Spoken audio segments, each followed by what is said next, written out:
एक गांव था जिसका नाम मायापुर था और गांव की सुंदरता का तो कुछ कहना ही नहीं था, क्योंकि उस गांव के किनारे ही एक विशाल जंगल था और उस जंगल में कई तरह के जंगली जानवर पशु पक्षी रहा करते थे।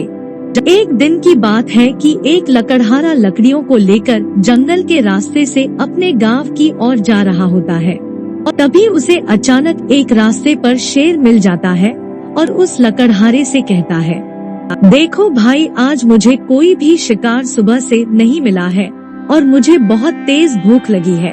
मैं तुम्हें खाना चाहता हूँ और तुम्हें खाकर मैं अपनी भूख मिटाऊंगा।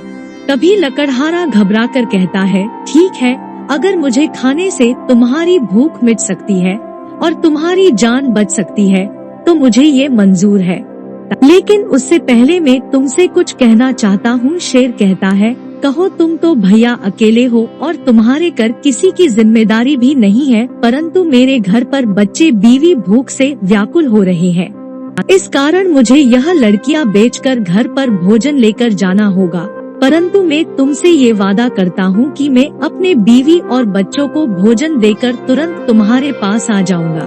तभी शेर बड़ी तेज हंसते हैं और कहता है कि तुमने क्या मुझे पागल समझ रखा है, तुम्हें मेरा शिकार बनना ही पड़ेगा। तभी लकड़हारा रोता है और कहता है, कृपया मुझे जाने दो, मैं अपना वादा नहीं तोड़ूंगा। शेर को उस पर दया आ जाती है और कहता है कि तुम्हें सूर्य डूबने से पहले ही आना होगा। लकड़हारा कहता है, ठीक है।